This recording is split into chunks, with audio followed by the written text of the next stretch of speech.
Comment performer dans une bureaucratie?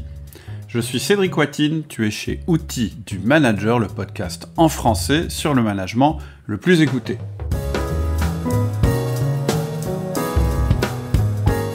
Aujourd'hui, on va rencontrer Fabien qui se définit lui-même comme un manager dans une bureaucratie. Et tu vas voir que c'est loin d'être ennuyeux quand on prend les moyens de ses ambitions. J'ai beaucoup aimé cette discussion avec un manager humble, passionné, ambitieux et engagé. Fabien travaille dans le secteur de l'aide à domicile, il gère 50 personnes et sa structure compte 1000 salariés. Au programme de ce podcast, nous allons aborder plein de sujets passionnants. On va bien sûr évoquer la manière dont il a mis en place un management participatif et dynamique dans une bureaucratie. On va voir que Fabien a recruté presque 100 personnes en 2 ans. On va parler du travail en cellule, on va évoquer 3 formations, le manager essentiel, le management par objectif et les tableaux de bord dynamiques. On va évoquer le concept de nudge et Fabien va nous expliquer aussi comment Outils du Manager lui a permis d'obtenir un diplôme de direction de centre. Je te laisse donc écouter ma conversation avec Fabien et tu verras que notre accent ch'ti n'est jamais très loin. Bonjour Fabien. Bonjour Cédric. Comment vas-tu ? Bon, ça va plutôt bien, écoute. Et toi ? Très très bien. Alors, nos auditeurs l'auront remarqué, il y a un petit accent du Nord. Parce que je peux pas le cacher. Voilà, t'es à Liévin, c'est ça ? Exactement. Ouais. Et c'est ce que je disais en off avant qu'on commence. Je dis c'est un accent que je connais. Puis moi-même, en général, quand je discute avec quelqu'un du Nord, je me mets à prendre l'accent aussi. Donc voilà, les auditeurs jugeront. Hein. Exactement. On n'en a pas honte. Au contraire, on en est fiers. Peut-être que pour commencer, tu peux te présenter et puis nous dire un petit peu ce que tu as envie de nous dire sur toi, mais en particulier évidemment sur l'aspect professionnel. Ok, merci Cédric. Je t'en prie. Donc moi, je suis titulaire d'un diplôme animation et développement local, ce qu'on appelait à l'époque les DESS, en 2004. J'ai commencé à travailler dans l'économie sociale et solidaire. D'accord. Et plus particulièrement dans la finance solidaire, c'est Pas-de-Calais actif. D'accord. Donc ça m'a permis en tout cas d'accompagner plusieurs structures associatives dans tous les secteurs confondus, les accompagner. Donc moi je missionnais les cabinets conseils et ensuite j'ai poursuivi les missions dans le financement, les apports en quasi-fonds propres pour justement, on va dire, solidifier des trésoreries parfois un peu exsangues, ou pouvoir investir aussi sur des projets de développement pour les structures de l'économie sociale et solidaire. Ok. Donc ça c'est 2004-2009, et puis en 2009, j'avais vu beaucoup de choses, j'ai beaucoup appris auprès des présidents, des directeurs de structure, des consultants, en interne également. Et puis c'est un des usagers, on va dire, un des bénéficiaires du dispositif qui m'a dit écoutez, j'ai besoin d'un adjoint, est-ce que vous voulez venir avec moi? Et j'ai commencé à travailler dans une structure d'aide à domicile. D'accord. C'est pas un secteur qui m'attirait spécialement, mais voilà, maintenant j'ai appris à le connaître et ça fait 10 ans que j'y travaille. Et puis je pense que c'est un secteur qui est en fort développement. C'est un secteur qui est en fort développement, qui est précarisé. Donc c'est vrai que c'est sous-financé, on va dire. On essaye les fédérations se battent pour qu'il y ait une reconnaissance et Madame Bourguignon, la ministre, la secrétaire d'État aux personnes âgées, le fait chaque jour. D'accord. Elle est de chez nous. Je la mentionne parce qu'elle est de chez nous, justement. D'accord. Donc j'ai quitté l'association locale et j'ai intégré ce qu'on appelle, alors je sais pas si sur la côte on est moins présent, mais le régime minier. D'accord. Tu sais. Ok. Et donc dans ce cadre-là, tu fais du management. Exactement. Alors je fais du management. Alors pas forcément d'équipe. Moi je manage 2 chefs de service. Ouais. Qui ont eux-mêmes des adjoints et qui gèrent des services assez conséquents. D'accord. Une trentaine de personnes pour l'un et près de 20 personnes pour l'autre. Ah oui, donc en fait, tu chapeautes plus de 50 personnes en fait. Oui, mais en direct, Mais effectivement, après, je m'occupe de la partie production. D'accord, ok. Et c'est la magie de l'aide à domicile, c'est qu'en dessous, il y a 1000 salariés. Ah oui, d'accord, ok. L'activité se décline au niveau du territoire. On va de Béthune à Valenciennes. D'accord. L'ex-bassin minier. D'accord. Intéressant. Et j'ai vu que tu avais fait 3 formations du catalogue, apparemment. Oui. le manager essentiel, le disque et management par objectif.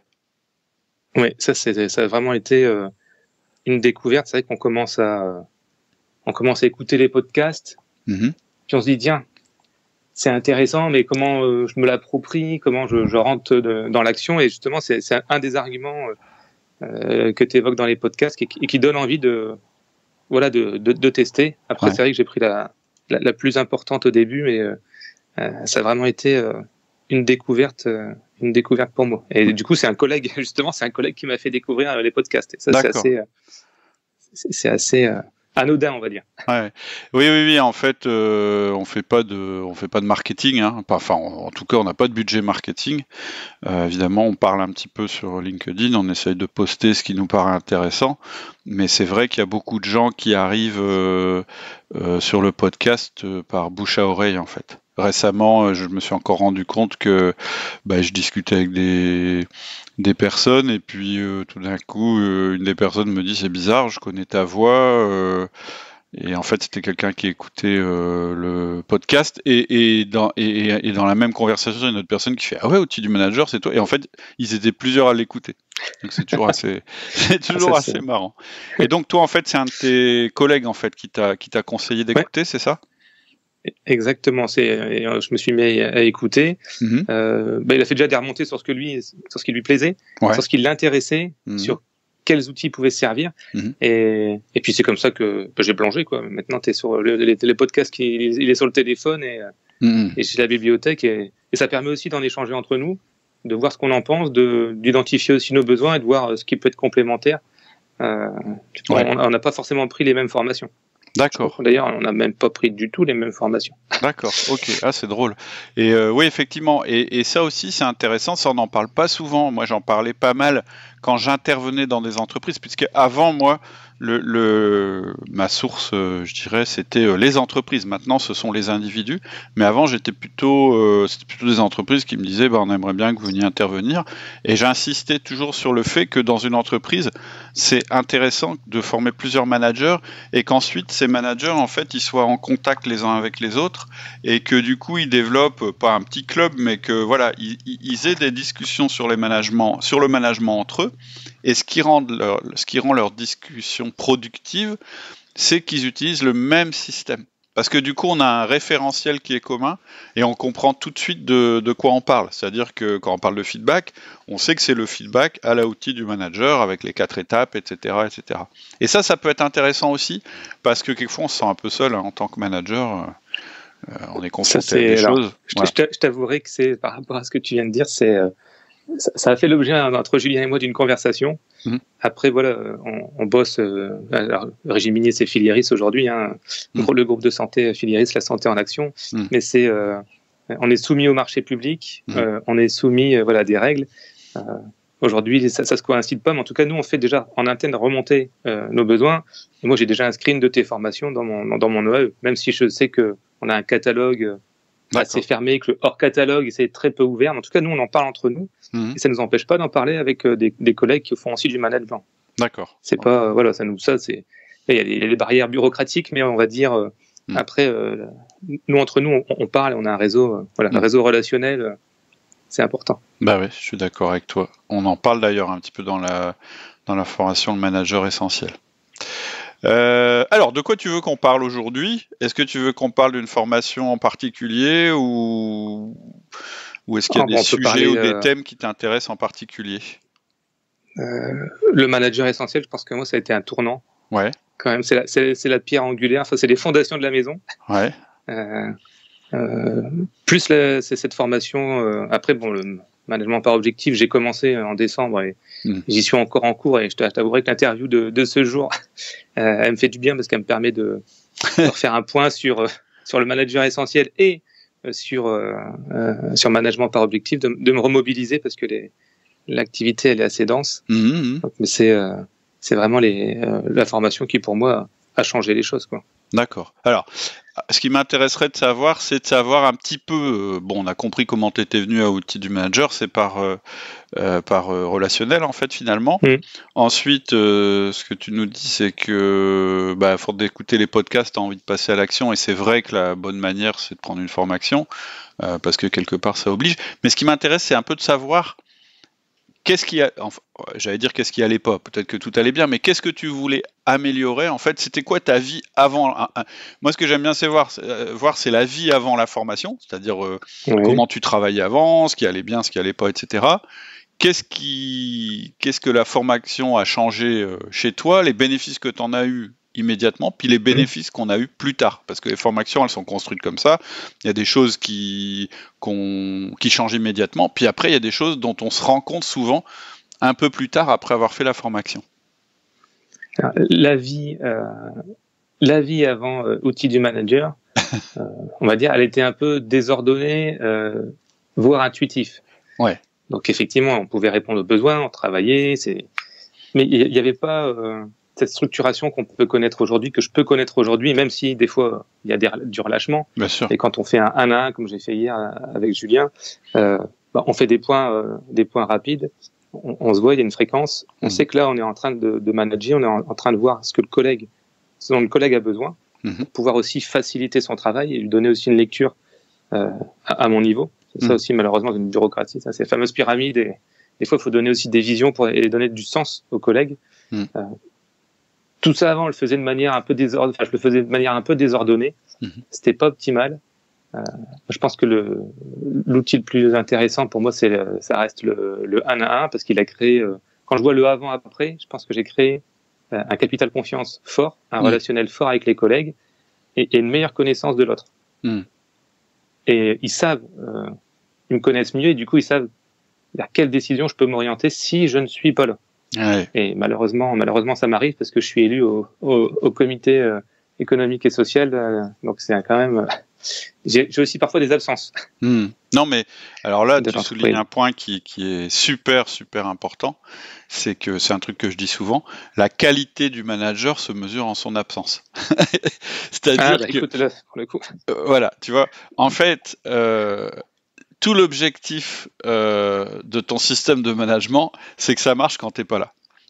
Alors bizarrement, il faut investir du temps pour que ça marche, mais en fait, en investissant un temps vraiment limité, c'est le principe du 1 à 1, c'est quand même un temps limité, mais systématique, régulier, fréquent, etc. On va pas faire le détail ici. Ça fait que quand t'es pas là, ça fonctionne sans que tu sois là. C'est-à-dire que les décisions peuvent se prendre sans que tu sois là. Et tu as dit un truc qui pour moi est vachement important, c'est qu'en fait, tes collaborateurs ont même pas besoin de te demander pour savoir quelle décision tu aurais prise.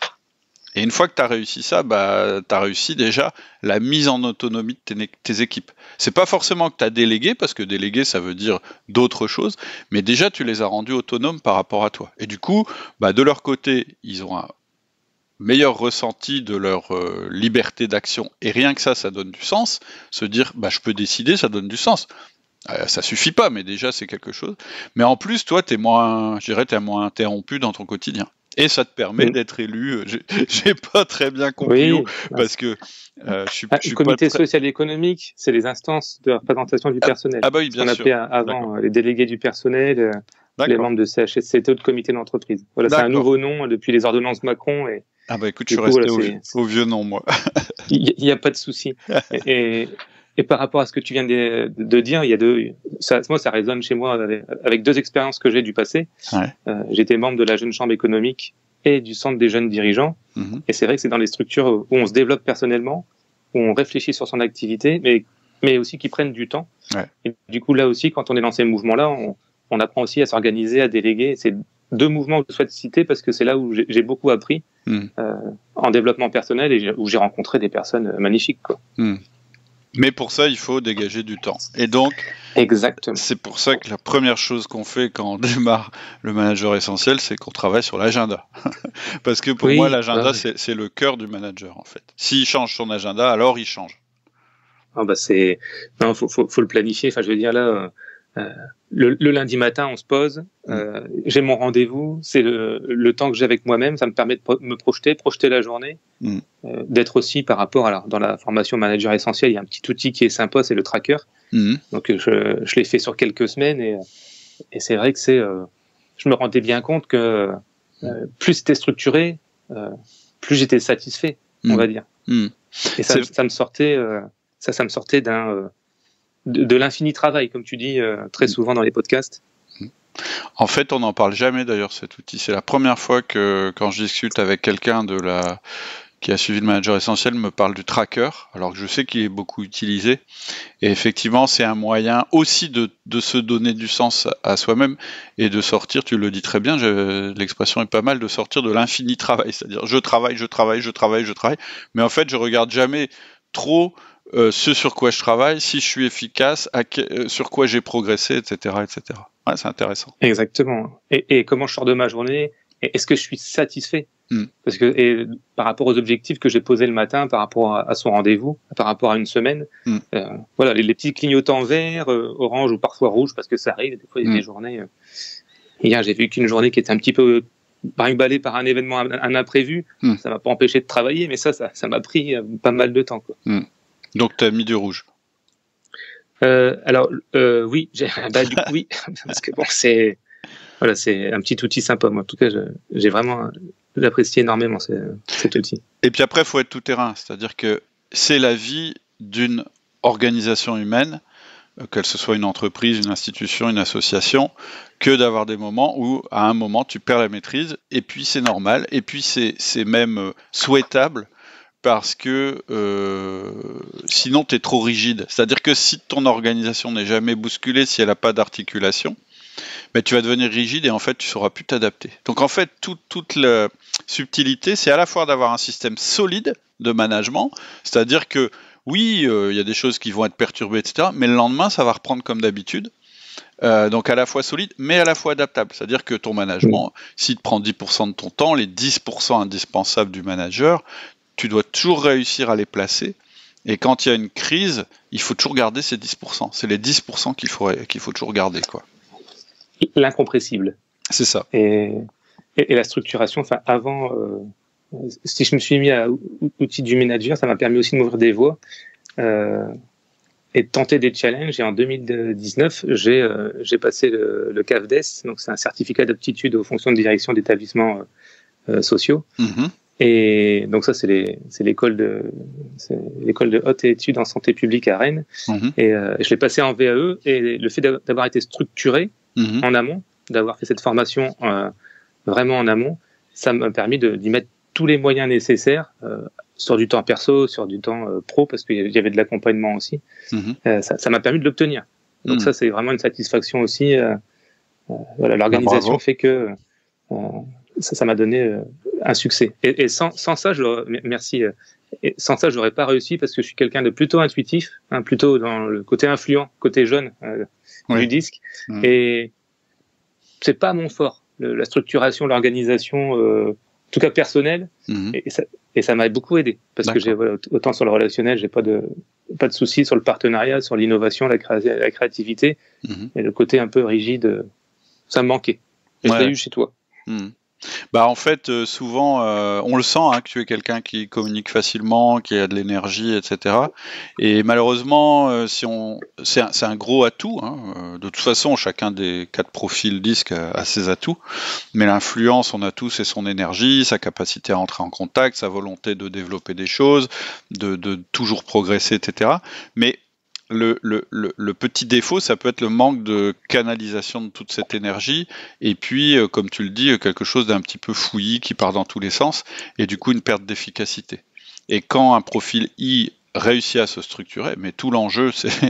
En fait, en général, quand tu parles à un I de se structurer, il se sauve en courant. Donc, c'est important de l'aborder d'une manière qui lui parle, en disant mais non, ça va te permettre d'aller plus loin, de concentrer ton énergie, etc. etc. Et même un I, il est sensible à ce discours, et c'est pour ça qu'il y a beaucoup d'outils dans la formation, et certains vont correspondre plutôt à des I, d'autres à des D, d'autres à des S ou à des C, et par exemple, tu vois, je vais te dire un exemple, tu as parlé du tracking, tu as parlé naturellement du tracking. Et immédiatement, tu m'as parlé des couleurs dans le tracking. Et ben, les couleurs, le fait d'utiliser des couleurs et que ce soit simple et d'axer ta journée, pas forcément sur l'efficacité, enfin ton jugement sur ta journée, pas forcément sur l'efficacité, mais sur le plaisir ou la satisfaction, ça parle à un i, tu vois. Donc c'est marrant. C'est que c'est pas. En fait, quelquefois en France, on dit bah t'es-toi créatif, soit organisé. Et moi, je me bats contre ça. Je dis non. On est créatif et organisé si on veut. Et d'ailleurs, plus un créatif est organisé, et meilleur il sera, et plus il sera créatif. Mais c'est un peu ancré, c'est-à-dire que voilà, il faut faire tomber les barrières, et voilà. Ça, c'est difficile à faire en podcast, c'est plus facile à faire dans une formation. Il y a des schémas psychologiques. Tout à fait. Et alors, j'ai une question. Donc, cette formation que tu as faite, elle te donne une qualification pour pouvoir diriger un établissement.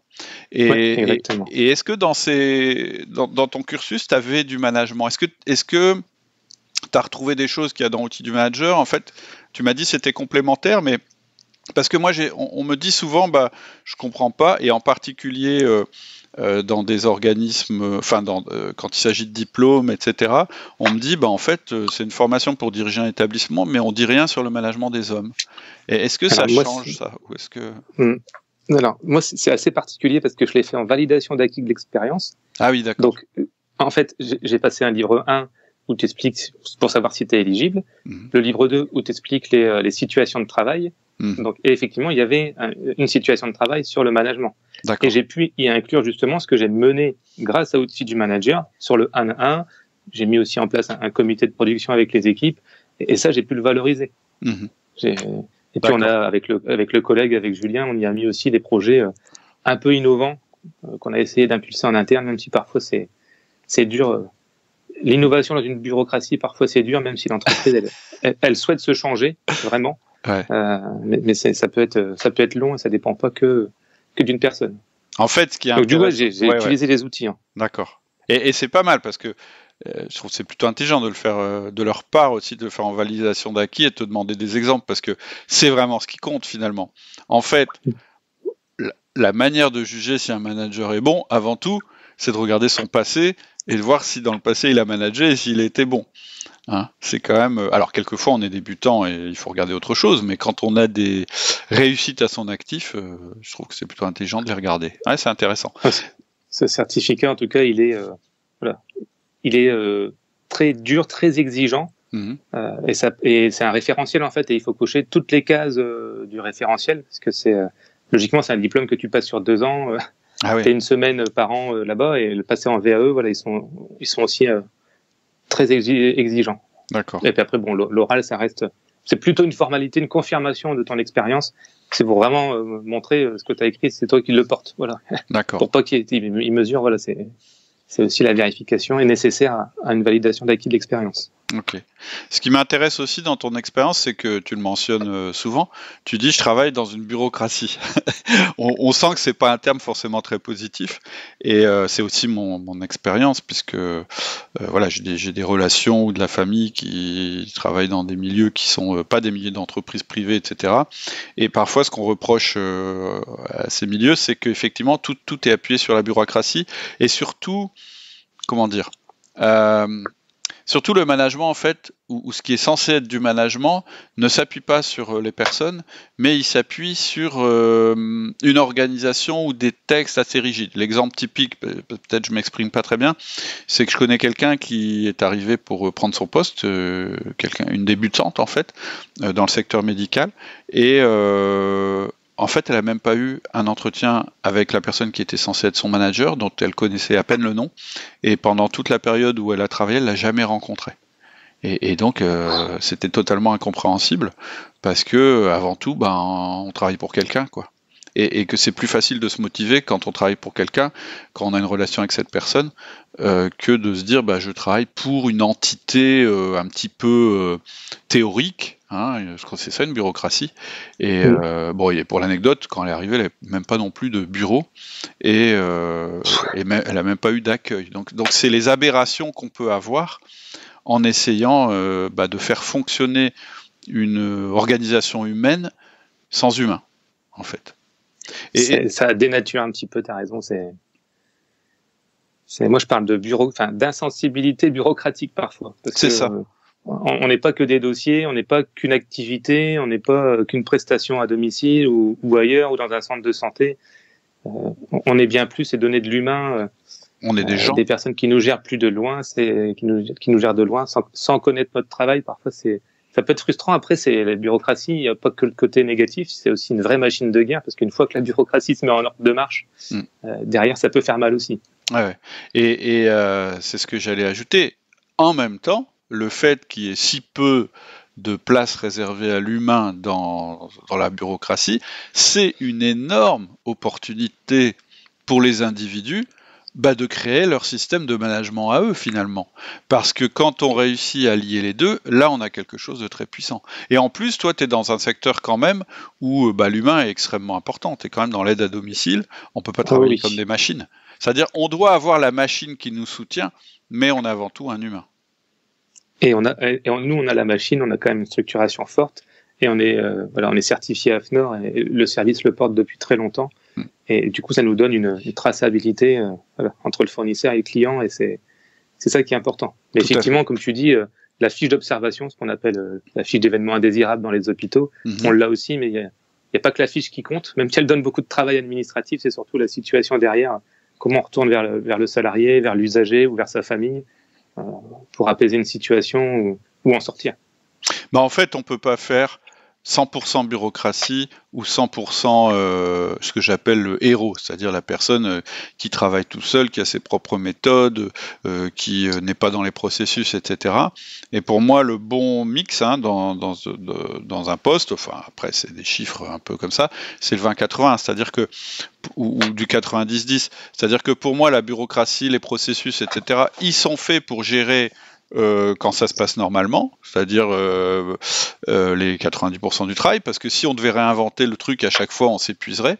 Mais la part la plus importante, ce sont les 10 ou les 20% qui restent, où là, l'humain va être important. Et donc, il faut que ça travaille ensemble.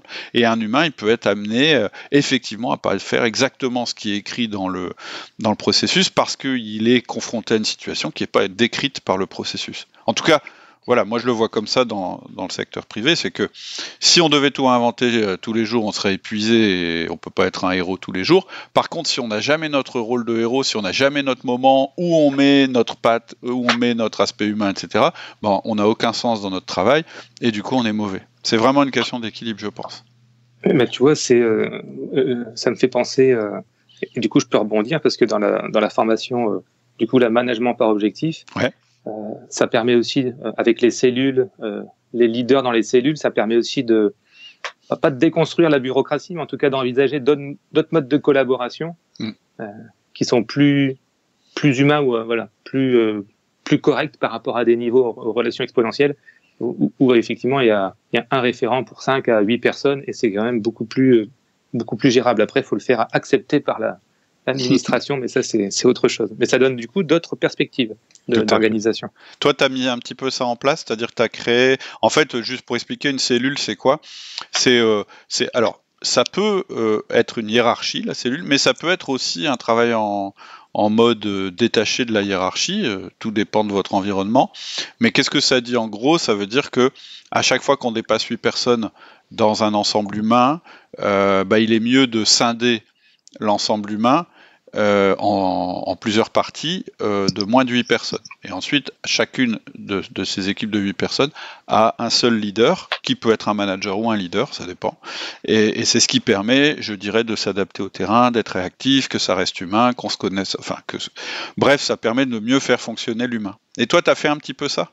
Alors, on tente d'y tendre. Ouais. Après, c'est plutôt Julien qui a réfléchi pour son service, parce que lui, il a 30 agents. Ouais. Et du coup, c'est quand même assez conséquent. Il a une adjointe. Mais voilà, il a des référents par bureau. Il a aussi des référents sur des thématiques. D'accord. Et du coup, il a essayé de mettre en place une organisation plus à taille humaine. Et surtout, lui, après, dans son service, du coup, il a structuré aussi les réunions d'équipe, les 1 à 1, parce qu'il y a beaucoup de travail, les collègues. Là, lui, il gère les collègues qui planifient les interventions. Elles s'occupent de 40 à 60 aides à domicile et plus de 200 usagers. Ouais, donc, c'est quand même, la quantité, elle est énorme. Même si le logiciel métier permet de planifier des prestations, d'automatiser un petit peu, il n'en reste pas moins que les imprévus ou les événements sont assez conséquents. Là, tu me parles justement des 10% ou 20% dont je parlais tout à l'heure, qui seront jamais gérés par un logiciel métier, parce que justement, c'est cette souplesse qui est nécessaire pour bien faire son métier. Je veux dire, quand on est dans le processus, tout va bien, on n'a pas besoin d'être bon. Quand tout d'un coup, on n'est plus dans le processus, c'est là qu'on a besoin d'être bon. Et donc, ton collègue Julien, en fait, donc, si je comprends bien, ils sont à 2 pour gérer 30 personnes. Et oui. Ouais, d'accord. Bah, ça, c'est le cas typique où effectivement l'organisation en cellule, elle peut venir au secours de la hiérarchie, en fait. Exactement. Donc ça, voilà, moi je suis à l'étape 2, module 2 sur ma management par objectif. Et justement, c'est quand tu complètes la fiche, tu te rends compte qu'il y a peut-être des choses à faire ou d'autres organisations à entrevoir. Voilà. Après, chez nous, c'est voilà, il y a les fiches de poste, tout est bordé, tout ça, mais c'est comment on crée un système plus souple et adapté aussi aux collègues qui ont besoin d'être managés et qui ont besoin de faire des remontées aussi. Ouais, c'est ce que je dis. C'est ce que je dis souvent. La bonne manière de voir si le management est en place, c'est de partir entre guillemets du terrain, c'est-à-dire plutôt du. En fait, ce qu'il faut faire, c'est si tu gères 50 personnes, c'est est-ce que chacune de ces 50 personnes a un à un déjà. Et après, tu te poses la question avec qui. Je trouve que c'est plus efficace de travailler en bottom-up, c'est-à-dire en partant des besoins des salariés, plutôt que de dire j'ai un manager, donc avec qui il va faire des 1 à 1. Quelquefois, il vaut mieux inverser la réflexion et ça permet de se rendre compte qu'on a des carences dans notre chaîne de management, en fait. Et c'est pour ça qu'on a... il a structuré effectivement son service. L'accueil général, ils sont 6, du coup, il a délégué à son adjointe, ainsi que les gestionnaires qui font des collègues qui font des remplacements de tout le monde. Génial. Ça, des volants, des polyvalents. Et du coup, au moins, cette partie-là, c'est plus lui qui la gère en direct, les 1 à 1 et les réunions d'équipe. Voilà. Ils sont délégués, ça lui libère aussi le temps. Et derrière, il y a quand même encore 20 agents à gérer. Bon, mais quand même, c'est pas mal. Je veux dire, il a quand même délégué une bonne partie. En particulier, il a délégué du management, ce qui n'est pas toujours évident. Mais par contre, qui est extrêmement valorisant pour les personnes à qui tu le délègues. Donc, bravo, hein, franchement. Et ok. Est-ce qu'il y a aussi des accomplissements, on va appeler ça comme ça, ou des bénéfices que tu as eus grâce aux formations dont tu pourrais nous parler? Oui. Des gros bénéfices. Nous, le secteur d'activité, on en a parlé en introduction, c'est l'aide et le maintien à domicile. Ouais. C'est un secteur qui, franchement, fait pas envie. Hein. Je veux dire, tu travailles un week-end sur 2, tu travailles le matin, plutôt tard le soir. Enfin, l'amplitude, c'est de 12 heures, donc tu peux commencer à 7 heures, finir à 7 heures du soir. Tu travailles à temps partiel, tu as des creux dans ta journée. Vraiment, pour donner envie de travailler dans ce secteur, faut y aller, quoi. C'est pas un secteur de bureau du lundi au vendredi. Enfin, il y a d'autres secteurs d'activité qui sont pas simples, hein. Café, hôtel, restaurant et autres. Donc, le recrutement chez nous, des aides à domicile, qualifiées, mobiles en plus, il faut qu'elles soient mobiles, il faut qu'elles aient un moyen de locomotion, qui est la vocation, ça c'est la cerise sur le gâteau. C'est compliqué. On est aussi à une période de l'entreprise, il y en a une période de sa vie où la moyenne d'âge ça rapproche plus les 46-50 ans. Ouais. Donc, dans les 10 ans à venir, on a 1000 salariés, dans les 10 ans à venir, on va en perdre un tiers. Mmh. Donc, du coup, le recrutement est essentiel. Et j'ai identifié au sein de l'entreprise une personne qui avait une appétence sur le partenariat. On avait quelques similitudes, en tout cas, même si on est de sexe opposé, on avait quelques similitudes sur les modes de fonctionnement. Et avec Amandine, on est allé chercher des partenaires de l'emploi, savoir ce qu'on pouvait faire avec eux. Mmh. Grâce au podcast, et je le dis parce que c'est des fois on essaye de gérer tout ça, il faut du résultat par rapport au management. Mmh. Et avec certains partenaires, on n'en avait pas de résultat. C'est-à-dire qu'il y avait une gestion politique des choses, il y a des structures services publics de l'emploi, parfois il y a une gestion politique, hein, l'État, les collectivités, enfin, ils font tout leur... ils ont un relationnel assez particulier, parfois ça se passe très bien, parfois moins. Mmh. Très souvent, ça se passe bien quand même, faut le dire. Mais on nous a fait des propositions qui nous amenaient rien en termes de recrutement. Ouais. Et donc, on a saisi une opportunité auprès de Pôle emploi. Mmh. Très souvent, on décrit Pôle emploi parce que c'est une bureaucratie, parce que c'est... ça dépend. Alors là, excuse-moi, je te coupe, mais moi, j'ai des expériences diverses et variées avec Pôle emploi. Et en fait, c'est très simple. La qualité du service dépend de la qualité des interlocuteurs. Il y a des gens qui prennent très très à cœur et pas tous, mais voilà, comme dans toute structure humaine. Mais quand tu as la chance de tomber sur un interlocuteur et que tu arrives à bien le guider, etc., ça peut être vraiment très très efficace. Ah ben, tu vois, nous, on a rencontré les bons interlocuteurs et les bons collaborateurs chez eux. On a appris à se connaître, on a appris à connaître les différences entre conseiller emploi, conseiller entreprise. Eux aussi, ils fonctionnent en service. Nous aussi, on sait ce que c'est qu'un fonctionnement bureaucratique. Je pense qu'on est aussi des spécialistes comme eux. Et on a su créer une synergie entre nos deux structures et on a pu recruter l'an passé 34 personnes. D'accord, ah oui. Donc sur l'ensemble du territoire, c'est quand même assez important. Alors ça, c'est une action spécifique de recrutement. Tous les mois, je recrute environ une dizaine. J'ai des dossiers de recrutement, moi je gère les dossiers, je fais des propositions de recrutement, j'en gère une dizaine, plus les 34 dans une période Covid. Ah oui, d'accord. Ça a été monstrueux. Enfin, alors ça fait du dégât, je pense qu'on aurait pu être plus performant. Sur les 53 stagiaires, on en a eu 34. On aurait pu être plus performant s'il n'y avait pas eu le Covid. Et cette année, on fait un bis repetita avec 68 stagiaires.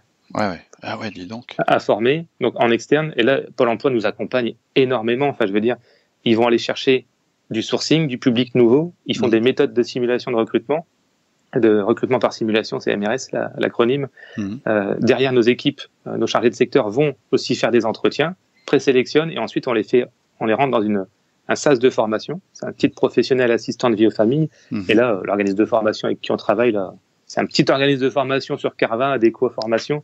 Mais voilà, ils font du sur-mesure pour nous, ils ont compris nos besoins et on fonctionne avec eux et ça marche du tonnerre. Parce que là, je te dis 34 l'an passé, si on en fait... là, 68 encore en cours de formation. Il y aura sans doute quelques déperditions, on le sait. Ouais, quand tu as un taux de réussite de 60 à 70%, t'es content, quoi. Ah ouais, non, mais c'est un très très bon taux. Ah ouais. Bah bravo, c'est chouette. Donc ça, c'est du résultat, voilà, du concret, du sonnant et trébuchant. Parce que voilà, c'est vraiment vraiment important, quoi. Super. Est-ce qu'il y a d'autres choses dont tu voulais parler à propos de soit de formation, des choses que tu as mis en place ou ce que ça a fait évoluer dans ta manière de gérer peut-être à plus long terme. On sent plus de sérénité, hein, c'est ce que tu dis. Oui.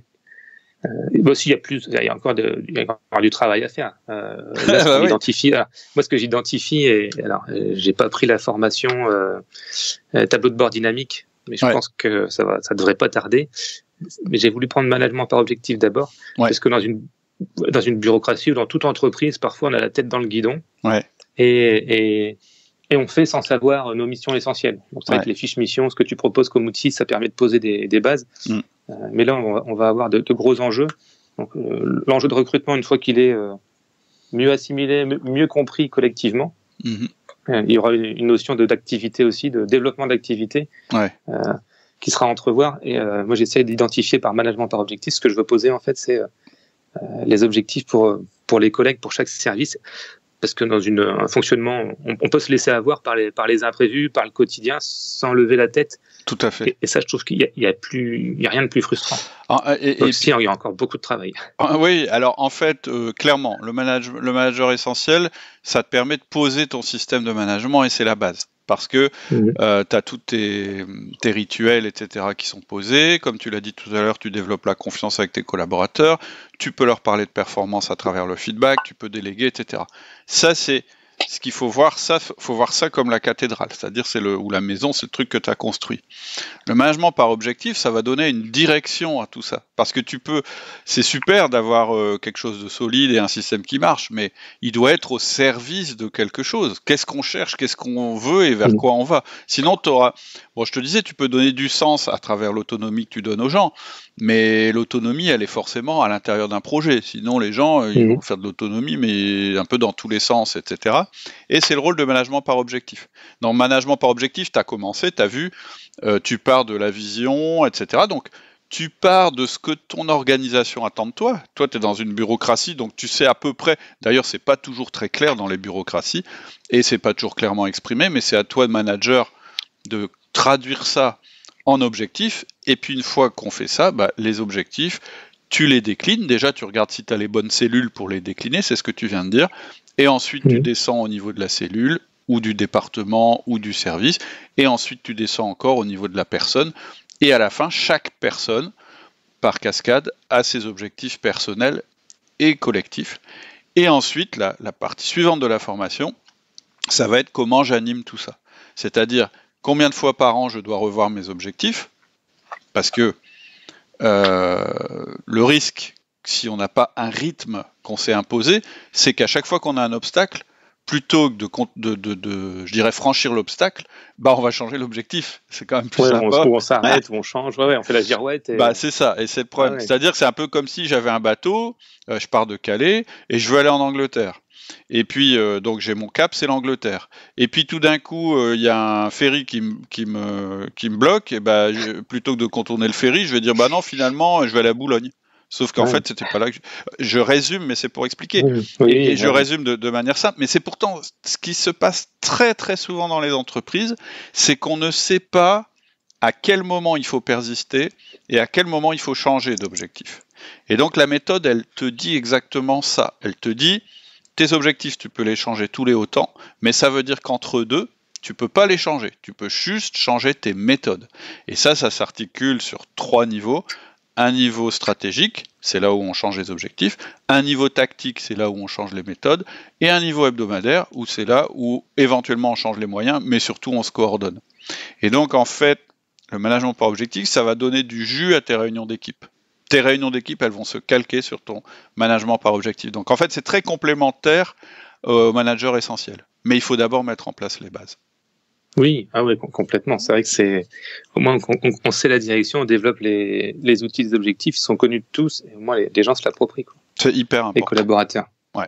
Et il faut aussi qu'ils soient visibles. C'est-à-dire que, je sais pas si tu as fait ce module-là, à un moment, j'explique comment soit c'est un document partagé. Moi, j'aime bien les trucs qu'on les voit physiquement dans une salle de réunion. Tu spoil la formation que j'ai achetée là. Ouais, j'arrête.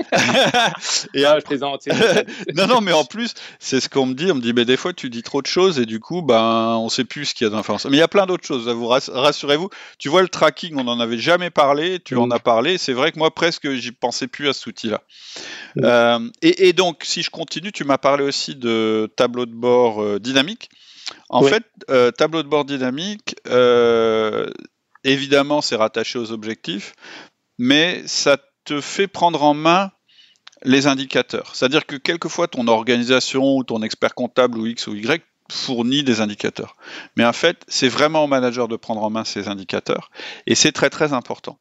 Et là-dedans, on va voir d'abord comment les sélectionner, parce que si tu en as trop, personne ne comprend rien, donc il faut qu'il y en ait peu.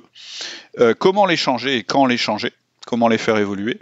Le type d'indicateur, c'est-à-dire entre les indicateurs de progrès et les indicateurs critiques.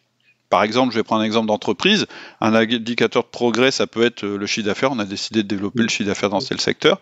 Mais l'indicateur critique, c'est le niveau de stock. C'est-à-dire que si on dépasse un niveau de stock, on met l'entreprise en danger parce qu'elle aura plus de trésorerie. Et donc, comme dans une voiture, il faut aussi qu'on ait un voyant qui s'allume quand on fait ça. Ça, c'est une des choses. Et la deuxième chose très très importante à comprendre, c'est que les indicateurs, ce sont des éléments de management. C'est-à-dire que l'idéal, c'est que ce soit les opérateurs eux-mêmes, c'est-à-dire les opérationnels, qui remplissent leurs indicateurs. Mais il faut faire attention parce que si tu leur mets en place un reporting, c'est très démotivant. Donc il faut que ce soit motivant à faire. Et surtout, il faut que ça leur donne un feedback immédiat.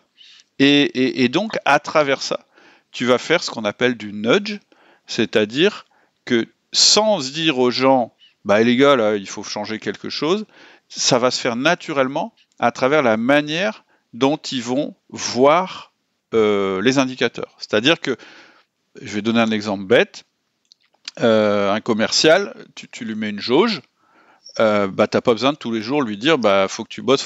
Il le voit. Et donc, naturellement, parce que c'est dans son tempérament, il va toujours essayer de faire monter la jauge. C'est l'exemple, je simplifie à mort, mais c'est pour qu'on comprenne l'enjeu des indicateurs. Et en plus, il faut que les indicateurs ils soient très souvent produits, si possible de manière quotidienne, pour que ça fasse partie du vécu de l'opérationnel. Voilà. Ça résonne pleinement avec ton mail de ce matin. par Oui, exemple. oui, exact. C'est- Hein. Là, on ça me fait enregistre, penser à ça, tiens. on est le 18 février. Effectivement, en ce moment, c'est de ça que je parle dans les mails privés. Donc, ouais, exact. Dans- Donc, c'est pour ça le sujet est tout frais. Exactement. Dans ce que je voulais dire aussi, ou ce que je voulais aborder, c'est au-delà de l'enrichissement, des éléments gratuits, des formations payantes, il y a aussi une dynamique que tu amènes, une dynamique de réseau, une dynamique de curiosité, parce que moi, voilà, depuis que je suis outil du manager, j'ai parfois aussi dévié du chemin. Je suis allé voir le Charles Pépin, je suis allé voir Ouais.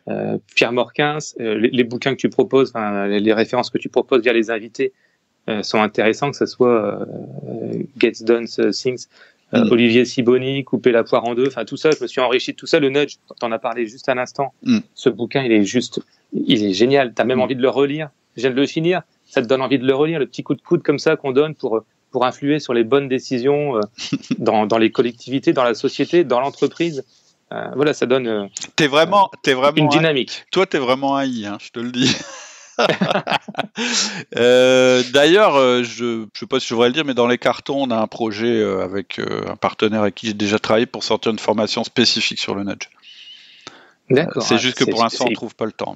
Mais ça, c'est un truc absolument passionnant. Et en attendant, vous pouvez lire le livre. C'est un livre remarquable.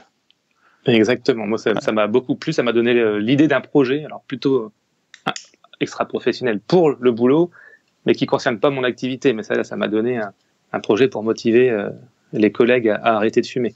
Ah, d'accord. Donc, voilà, j'ai quelques idées pour les initier. Après, bon, on verra si dans les règles, on peut faire comme c'est indiqué dans le bouquin. En tout cas, se servir du bouquin et de donner envie aux gens. Au lieu de mettre des affiches, tu sais, le mois sans tabac, c'est des grosses affiches jaunes que tu vois sur nos pharmacies, dans les centres de santé. Ouais, bah, c'est bien, quoi. Mais sinon, combien de personnes ont arrêté de fumer? C'est un peu la question que j'ai envie de poser, quoi. C'est comment on incite encore un peu plus. Et dans le bouquin, il y a quelques petites recettes vraiment très sympathiques et pas extraordinaires, quoi, pour aller jusqu'au bout. Tout à fait. Ok, bah écoute, c'est très très très très intéressant. Effectivement, puis moi je vais te dire, hein, recevoir des gens de la qualité de Charles Pépin, Olivier Sibony sur le podcast, pour moi aussi c'est un enrichissement énorme et c'est absolument passionnant. C'est intéressant ce que tu dis, tu parles de réseau. Il y a un endroit que je vais essayer de développer un petit peu plus. Alors encore une fois, faut que j'ai un peu de ménage à faire dans mon emploi du temps et dans mon agenda, mais c'est la partie entre guillemets communauté et forum en fait. Je pense qu'il y a vraiment quelque chose à faire et mon idée, voilà, c'est qu'on puisse échanger entre nous. Tu vois, toi, tu échanges au sein de ton entreprise et il y a du bouche à oreille et vous avez un référentiel commun, mais ça peut aussi se faire à un niveau national et voire international. Et c'est un peu mon objectif quand j'ai créé le forum. C'est-à-dire que il y a 3 parties au forum. Une première partie qui est le forum public. Ça va me servir plutôt à diffuser le message de manière large. Ensuite, il y a les forums privés qui sont réservés aux personnes qui ont pris une formation au moins. Et ils peuvent échanger au sein de la formation qu'ils ont prise. Et après, le niveau que j'aimerais bien développer, c'est ce que j'ai appelé le cercle. C'est vraiment les personnes qui ont pris beaucoup de formations, voire qui ont pris toutes les formations, pour qu'elles puissent échanger à un autre niveau. Et ça me semble... Et donc, ce que je veux dire, c'est que la communauté, elle peut se faire à différents niveaux. Mais il faut qu'on ait un socle commun. Parce qu'un forum trop généraliste, en fait, ça part un peu trop dans tous les sens. Voilà, c'est ça. Et je t'avouerai que c'est mon point faible. Mon point faible, c'est ça reste le forum. Voilà, je pense qu'il faut que je m'y mette ou pas, j'en sais rien, mais en tout cas, je sens que je reçois les mails de relance. Ça fait du bien d'ailleurs de dire tiens, depuis que t'es pas venu au forum, il y a eu ça, il y a eu ci. Voilà. Parce que c'est vrai que c'est un nouvel outil et il faut se l'approprier, quoi. Mais c'est une question de temps. Tout à fait, et puis moi et de mon côté aussi. C'est-à-dire que peut-être qu'il faut que je structure un peu plus l'animation du forum. D'ailleurs, si dans les gens qui nous écoutent, des gens sont actifs sur le forum ou aimeraient être actifs sous le forum, n'hésitez pas à me contacter parce que de ce côté-là, j'ai un petit peu besoin d'aide. J'essaye de suivre. Et il y a des gens très actifs déjà. Hein. J'avais reçu Barbu Bavard. Mais alors lui, c'est par période. Tout d'un coup, il arrive sur le forum, il parle beaucoup et après, il disparaît. D'ailleurs, il va revenir sur le podcast. Sur le podcast. Ouais, il va revenir. Peut-être faut que je regarde la programmation, mais peut-être le prochain, juste après celui qu'on est en train de faire. D'accord. Mais voilà, c'est rigolo d'avoir des membres aussi qui reviennent régulièrement. Je trouve ça bien. Ok. Alors donc, c'est quoi la suite pour toi ? Quels sont les projets ? Faire la formation management par objectif. Terminer management par objectif, délivrer aux collègues les objectifs de chacun, et je t'avouerai que je m'en servirai aussi pour d'autres casquettes. D'accord. Management par objectif, ça aide à structurer. Et je crois que les tableaux de bord dynamiques aussi, pour faire des remontées, parce que dans les grandes structures, on a beaucoup de chiffres qui nous descendent. Voilà, le nombre d'équivalents temps plein, le nombre d'heures qu'on réalise, le nombre de trucs. Enfin, au bout d'un moment, une fois qu'on a vu 15 000 chiffres, qu'est-ce qu'on en retient ? Et c'est vraiment ça que je cherche dans le management par objectif et tableau de bord dynamique. C'est les indicateurs essentiels. Tout à fait. Et en fait, ton job de manager, quand tu as déjà des objectifs, des indicateurs qui sont produits, c'est de transformer des indicateurs entre guillemets, des indicateurs flicage, moi j'appelle ça comme ça, des indicateurs de contrôle, les transformer en indicateurs pour augmenter la performance. C'est-à-dire que le système d'information, il doit passer du statut de système de contrôle à système de motivation, en fait. C'est vraiment de motivation. Voilà, en tant que manager, c'est ton job, c'est de transformer les infos que tu as ou d'en créer d'autres pour que... Alors, excuse-moi, c'est mon train qui sonne. Je suis désolé. Va falloir que j'y aille, mais voilà. Et donc, ce que je te propose de toute façon, Fabien, si tu avances et puis que ça se passe bien sur les formations suivantes, ou si ça se passe mal d'ailleurs, si tu as envie de revenir, ce sera avec plaisir. Eh ben, merci à toi, Cédric. Je te remercie beaucoup, et puis pour ton témoignage, et je suis très content d'avoir eu le témoignage d'une personne qui n'est pas dans une entreprise privée au sens strict du terme, parce que c'est un de mes axes importants sur lequel je communique peut-être pas assez, c'est de dire que le management, c'est pas réservé à l'entreprise privée. Le management, ça fonctionne dans toutes les organisations humaines, dans toutes les associations, etc. Du moment qu'on a de l'humain à gérer, il y a du management à faire, et les techniques sont les mêmes. Et si tu veux quelques contacts dans le milieu de l'économie sociale et solidaire, il n'y a pas de souci. Avec plaisir. En tout cas, je te remercie beaucoup. Je te souhaite plein de réussite pour l'avenir. Et puis peut-être à une prochaine fois dans le podcast. À toi aussi. Merci à très bientôt, Cédric. Ouais, salut. Salut. Voilà, c'est tout pour aujourd'hui. J'espère que la conversation t'a plu, qu'elle t'a donné, toi aussi, envie d'avancer en tant que manager. Si tu veux rejoindre la communauté, il y a vraiment 2 choses à faire. La première chose, c'est de t'inscrire à mes mails privés. Pour ça, il faut aller sur le site www.outils du manager. Et la deuxième chose, c'est de rejoindre le forum. C'est gratuit, ça te permettra de te présenter et puis de poser toutes les questions que tu as toujours eu envie de poser sur le management sans jamais oser les poser. Et pour ça, il faut aller aussi sur le site Outils du Manager, www.outildumanager.com. À bientôt, au revoir.